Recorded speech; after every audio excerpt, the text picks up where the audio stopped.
기도하겠습니다. 거룩하신 하나님 아버지, 말씀이 육신이 되어 우리 가운데 오심에 감사드립니다.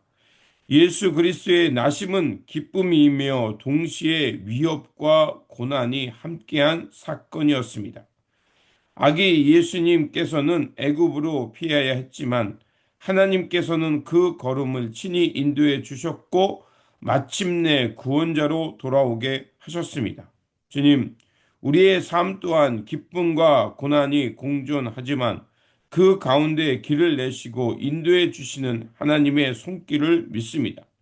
이 시간 말씀을 통해 빛을 따라 아기 예수님을 경배하러 나온 동방 박사처럼 우리도 구원의 빛이신 예수님을 만나게 하시고 고난 속에서도 길을 내시는 하나님의 보호하심을 만나게 하여 주옵소서.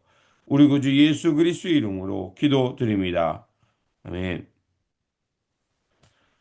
오늘 우리에게 주신 말씀은 마태복음 2장 9절에서 15절입니다. 박사들이 왕의 말을 듣고 갈새 동방에서 보던 그 별이 문득 앞서 인도하여 가다가 악이 있는 곳 위에 머물러 서 있는지라.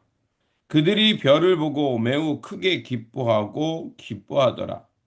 집에 들어가 아기와 그의 어머니 마리아가 함께 있는 것을 보고 엎드려 아기께 경배하고 보배합을 열어 황금과 유황과 모략을 예물로 드리니라. 그들은 꿈에 헤로데게로 돌아가지 말라 지시하심을 받아 다른 길로 고국에 돌아가니라.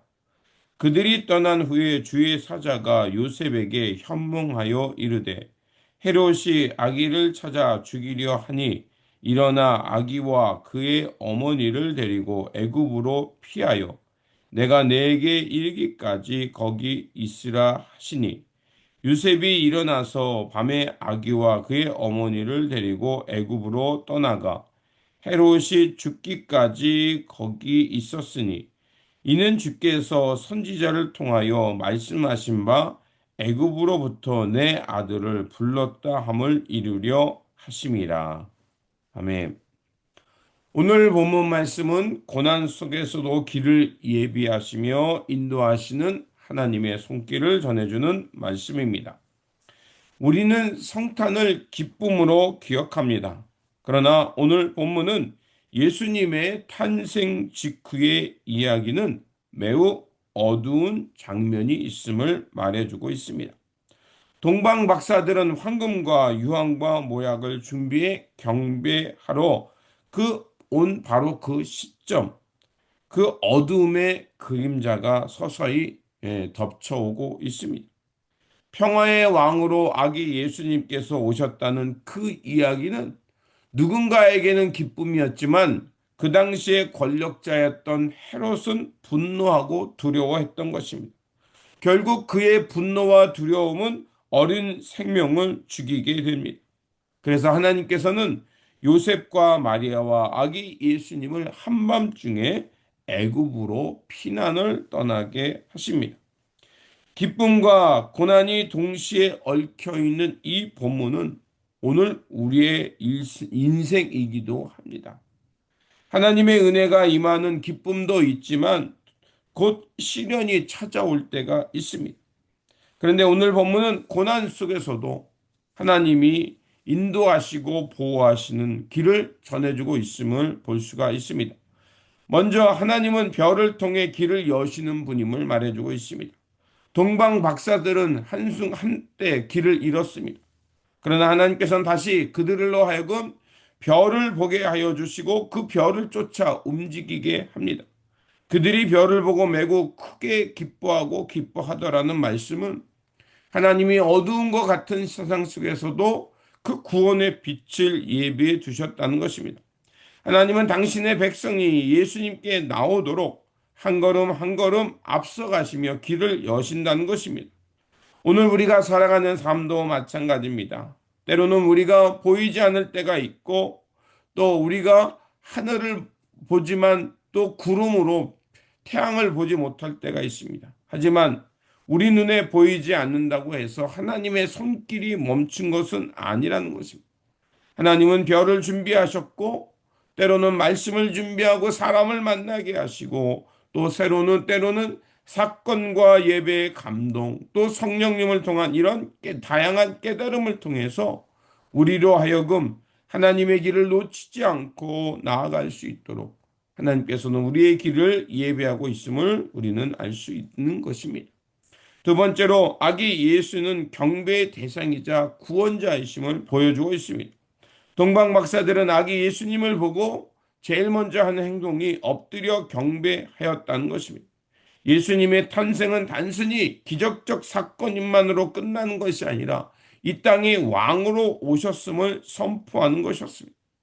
그래서 황금은 왕의 권위, 유황은 신성, 모략은 고난과 죽음을 상징하는 것들이었습니다. 결국 이 땅에 오신 예수 그리스도는 평화의 왕으로 오셨고 또 이 땅에 하나님의 평화를 이루기 위해 오신 그리스도임을 드러낸 동시에 그 이 땅에 오신 예수 그리스도는 바로 우리를 구원으로 인도하는 대속의 제물 십자가의 은총을 이루기 위해 오셨음을 선언하는 것이었습니다. 오늘 우리는 누구를 경배하며 살아가고 있습니까? 우리의 진정한 구원자는 누구인가를 돌아보라는 것입니다. 예수 그리스도께서 우리의 왕이시며 우리의 삶의 구원자가 되시기 때문에 우리는 모든 삶의 모든 부분을 하나님의 영광을 향해 사용해야 되고 하나님의 뜻을 이루는 일에 선택해야 되고 주님만을 경외하는 삶을 살아야 할 것입니다. 세 번째로 고난의 피난의 여정 속에서도 하나님께서는 그 선한 역사를 이루어 가신다는 것입니다. 헤롯의 위협이 시작되자마자 하나님은 꿈을 통해서 요셉에게 지시합니다. 그래서 그곳을 떠나 애굽으로 내려가라고 말씀하고 있습니다. 하나님은 고난의 상황 속에서도 우리를 잊지 않으신다는 것입니다. 오히려 더 가까이 오셔서 우리를 돌보시고 구원해 주신다는 것입니다. 주님께서 그 헤롯의 그 죽음의 위협 속에서 피해서 애굽으로 내려가야 했지만 그 애굽으로 내려가는 그 여정은 오늘 본문 말씀에 보니까 내 아들을 애굽에서 불렀다라는 호세의 말씀을 이루기 위함이었다라고 그것을 해석하고 있습니다. 주님께서 애굽으로 내려갈 수밖에 없는 피난길이었지만 그것조차도 하나님의 영광을 이루기 위한 도구로 사용하셨다는 것입니다. 우리 삶 속에 이해되지 않는 일이 일어날 수 있고 또 하나님의 침묵을 경험할 수 있고 어둠을 경험할 수도 있습니다. 그러나 그 길조차도 하나님은 하나님의 영광을 이루기 위한 그 도구로 사용해 주실 수 있고 그것을 통해 또 다른 하나님의 영광을 드러내실 수 있다는 것을 우리에게 말하고 있는 것입니다. 마태복음 2장은 그래서 예수님의 탄생은 우리에게 기쁨이기도 했지만 세상은 오히려 그 빛을 거부하고 폭력을 가해 올 수 있음을 우리에게 보여주고 있는 겁니다. 하지만 하나님께서는 그 어둠 속에서도 길을 내시고 더욱더 우리와 함께 하시며 단 한순간도 하나님의 구원의 손길은 멈추지 않는다는 것입니다. 하나님은 지금도 우리의 모든 여정 속에 함께 하심을 믿습니다.